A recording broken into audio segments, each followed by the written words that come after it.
빠방하이. 강한 자만이 살아남는다는 90년대 여름은 또 어땠을까요? 엄청 하드코어했습니다. 골목 야외 찌침부터 선풍기 괴담까지 탈탈 털어볼게요. 놀라운 90년대 여름 음식과 문화 탑5 시작하겠습니다.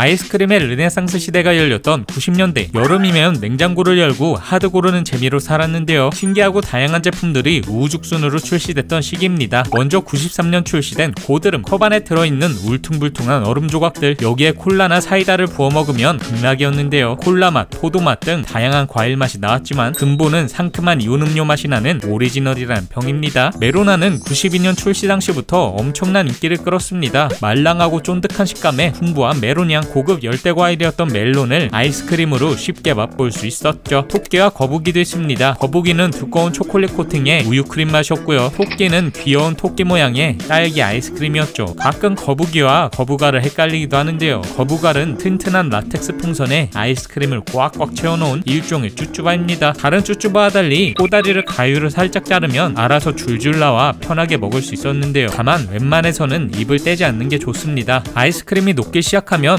미친듯이 흘러나오기 때문이죠. 알건 봐도 추억의 아이스크림입니다. 달콤한 딸기 아이스크림을 먹고 나면 손잡이 속에 들어있는 껌으로 입가심을 하고요. 빈통은 호루라기로 활용 가능한 가성비갑 제품이죠. 끝판왕은 별남바입니다. 커피맛 아이스크림 중간에 달콤한 초콜릿, 또 그 속에는 레몬맛 사탕이 들어있었고요. 사탕을 다 먹고 나면 막대로 피리를 불 수 있었다는 3대 고급 아이스크림을 아시나요? 친구네 놀러 갔는데 냉동실에 이게 있다. 잘 사는 집입니다. 먼저 바닐라 아이스크림에 초콜릿으로 코팅한 티코, 한두 개만 까먹어야지 했다가 정신 차려보면 한 박스를 다 먹는다는 딸기맛과 초코맛의 셀렉션은 둘 중 한 가지 맛을 골라 먹으라는 의미인데요. 초코맛에는 다크 초콜릿즙이, 딸기맛에는 딸기 과육이 첨가되어 있었죠. 마지막으로 엑설런트, 고급 아이스크림답게 크리미한 맛이 매력적인데요. 1990년 출시 가격은 2,500원, 그 당시 최저시급이 690원이었으니 어마어마하게 비쌌죠. 파란색 포장지보다 노란색 포장지가 좀 더 진하고 단맛이 강했는데요. 너무 비싸서 엄마한테 물어보고 하나씩 꺼내 먹었던 추억이 떠오르네요. 빠방이들의 최애 아이스크림은 뭔가요? 저는 거북알?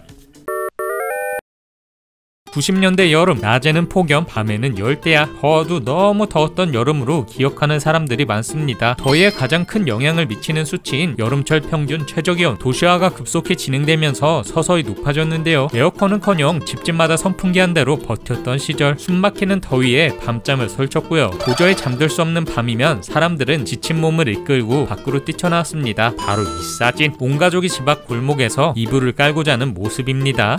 멀쩡한 집을 놔두고 야외 취침이라니, 지금이면 상상도 못할 일이지만요, 당시에는 하나의 문화라고 해도 될 만큼 흔한 장면이었습니다. 사우나 같은 집보다는 그나마 밖이 낫다는 것. 그럴 때면 집안 살림살이를 다 끌고 나왔는데요. 일단 돗자리 위에 이불을 펴고요, 야무지게 모기장을 치고 모기향도 피웠죠. 더위를 식히는 데는 역시 찬 수박이 최고. 수박 먹방을 펼치는데요. 누가 고기를 굽고 있다, 너도 나도 불판과 버너를 들고 나와 골목 전체가 고기 굽는 냄새로 가득 차는 게 일상이었다는. 어차피 더워서 잠도 안 오는 밤, 동네에 평상이라도 하나 있으면 다들 거기로 모였습니다. 다같이 장기나 바둑을 두거나 책을 읽는 건데요. 집 앞 골목도 좋지만 야외 찌침 최고 인기 스팟은 역시 한강이었습니다. 빈자리가 없어 돗자리 펼치기도 힘들 정도. 밤늦게 아이스박스를 든 상인이 돌아다니며 아이스크림을 팔았죠. 특히 1994년은 역사상 최악의 폭염이 닥친 해입니다. 아직도 그 당시 여름을 기억하는 사람들은 고개를 절레절레 흔드는데요. 아니 얼마나 더웠길래? 94년 더위가 유별난 취급을 받는 이유는 1954년부터 1993년까지 거의 40년 동안 극심한 폭염이 관측되지 않았기 때문입니다. 심지어 바로 전년도인 93년 여름에는 이상 저온 현상까지 찾아왔는데요. 그런 상황에서 갑자기 찾아온 94년의 대폭염, 더위를 가늠하는 폭염 일수만 따져봐도 31일이고요. 열대야는 36일이나 발생했죠. 무려 한 달 동안 전국이 끓어올랐던 것. 사람들은 작년에 올 더위가 이자까지 얹혀서 왔다며 괴로워했고요. 평생을 살면서 이렇게 더웠던 적은 없었다는 노인들의 증언이 속출했다고 하네요. 그나저나 골목 야외 취침은 열대야를 넘기기 위한 시민들의 몸부림이었을지는 몰라도요, 지금 보면 정말 재미있는 풍경이네요.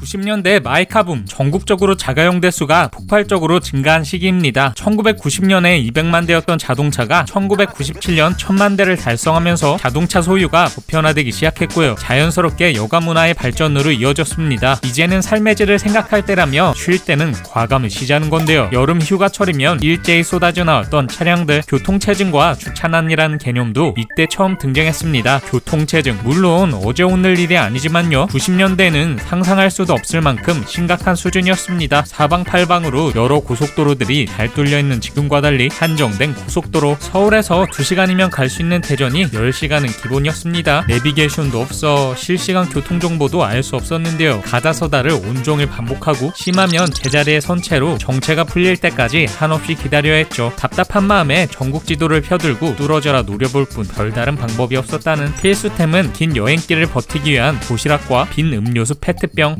페트병의 용도는 다들 아시죠? 그 당시 고속도로 마치 하나의 거대한 주차장과 같았습니다. 뜨거운 햇빛에 수건이나 옷으로 창을 가려보려 애를 썼고요. 아예 시동을 꺼놓기도 했는데요. 운 나쁘면 제 시동이 안 걸리고 차가 퍼져버리기도 했다는. 그러나 도로에서 대부분의 시간을 버리지만 막힌 길과 대조적으로 사람들의 표정은 여유로운 편이었습니다. 20시간이 걸려도 가겠다는 의지의 한국인들, 정체마저도 피서의 일부로 여겼던 거죠. 어른들은 피로를 풀기 위해 차에서 내려 체조를 하고, 아이들은 고속도로 한복판에서 장난을 치며 뛰어놉니다. 아예 갈 길을 멈추고 온 가족이 나무 그늘 아래에서 쉬거나 도로에서 윷놀이를 하기도 했는데요. 이들을 공략하기 위해 돌아다니던 도로의 노점상들, 이때 사먹는 뻥튀기나 찐옥수수는 꿀맛이었죠. 아예 갓길에 자리를 잡고 배를 든든하게 채우는 시민들도 있었습니다. 돗자리를 펴고 브루스타를 꺼내 밥을 짓거나 라면을 끓여 먹기. 와우! 그러면서도 중간중간 휴게소는 꼭 들렸습니다. 호두과자, 알감자, 핫도그, 어묵 등 군것질거리를 이것저것 사먹곤 했는데요. 그러다 다시 출발한 엄두가 안 나서 집으로 돌아가는 경우도 허다했죠. 보통 체력으로는 버틸 수 없었던 90년대 휴가철 고속도로 풍경, 낭만과 고생이 공존했던 시절이네요.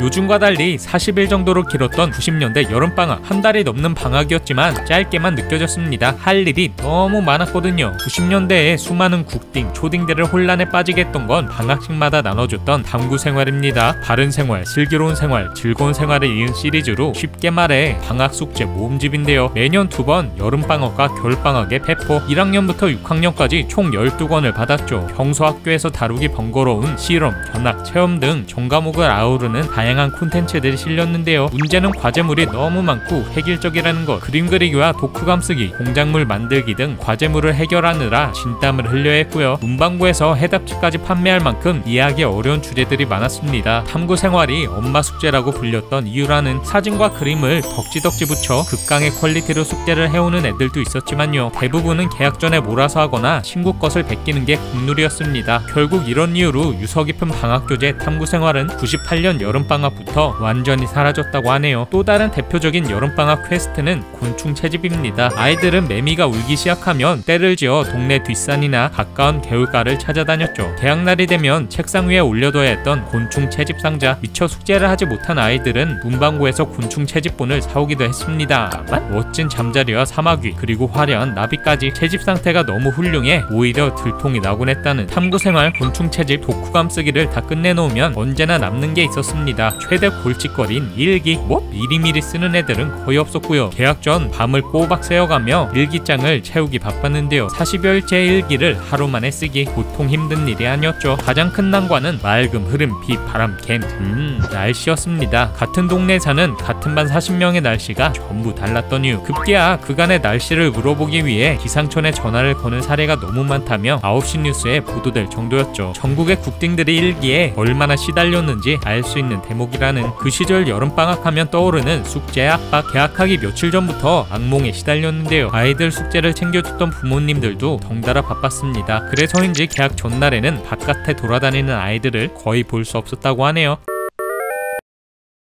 90년대 여름 대표과정 선풍기. 여름철이면 들려오던 선풍기 괴담을 기억하시나요? 선풍기를 켜놓은 채 자면 죽는다는 속설로 굉장히 오래된 도시전설입니다. 90년대 여름 선풍기 사망설은 단골 기사거리 중 하나이기도 했습니다. 실제로 선풍기 바람을 쐬고 자다가 사망한 사건들이 뉴스로 보도되곤 했는데요. 전문가 의견까지 첨부합니다. 밀폐된 공간에서 선풍기를 틀고 자면 선풍기 바람이 코와 입 주변 기압을 낮춰 산소를 희박하게 만든다는 것. 여기서 바람 때문에 체온까지 떨어지는 떨어지면 잠을 자다가 아무런 대책 없이 죽고 만다고 주장했죠. 어느덧 잘 때 창문을 닫고 선풍기를 틀면 안 된다는 건 생활 상식이 되어버립니다. 90년대 후반까지만 해도 여름밤이면 집집마다 부모님이 선풍기를 꼭 끄고 자라고 잔소리를 했었죠. 그러나 이 선풍기 괴담, 과학적인 근거가 전혀 없는 것으로 밝혀졌습니다. 선풍기는 모터의 회전력을 이용해 프로펠러를 돌려 바람을 유발하는 단순한 기계, 공기를 움직여주는 역할만 하고 공기 중의 산소 농도를 바꾸지는 못한다는 것. 선풍기 때문에 사람이 죽는다는 소리는 방 안에 켜둔 TV, 라디오 때문에 질식사한다는 것과 같은 말도 안 되는 이야기로 판명났죠. 물론 선풍기로 인해 저체온증에 걸릴 가능성 또한 매우 희박합니다. 저체온증이 오려면 몸의 중심부 체온이 35도 미만으로 내려가야 하고 28도 미만까지 떨어져야 심폐정지에 이르는데요. 체온이 떨어져 몸의 기능이 정지하기 전에 잠에서 깨서 선풍기를 끄는 것이 인간이라고. 심지어 몸을 움직이지 않고 선풍기 바람을 계속 쐬는 실험을 했을 때조차 몇 시간이 지나도록 체온이 내려가지 않았다고 하죠. 애초에 선풍기를 틀고 자다 죽은 사람들은 술에 잔뜩 취했거나 원래 지병이 있었다는 사실을 고려해야 했지만요. 1990년대까지 경찰들은 여름에 외상 없이 침실에서 의문사한 경우 선풍기 바람을 사망 원인으로 지목했고요. 유족들도 별 의문 없이 사건이 종결되었다고 하죠. 한편 선풍기 괴담이 전기요금을 아끼기 위해 퍼뜨린 소문이라는 썰도 있습니다. 전기세를 걱정한 부모님이 만들어낸 괴담이라는 것. 전 세계에서 우리나라에만 존재했던 선풍기 괴담, 대중에서 퍼져있던 소문을 언론에서 검증 없이 무분별하게 확대 재생산한 대표적인 사례입니다. 어릴 때 꼭지 침리약 맞춰놓고 잠들었는데 허무하네요.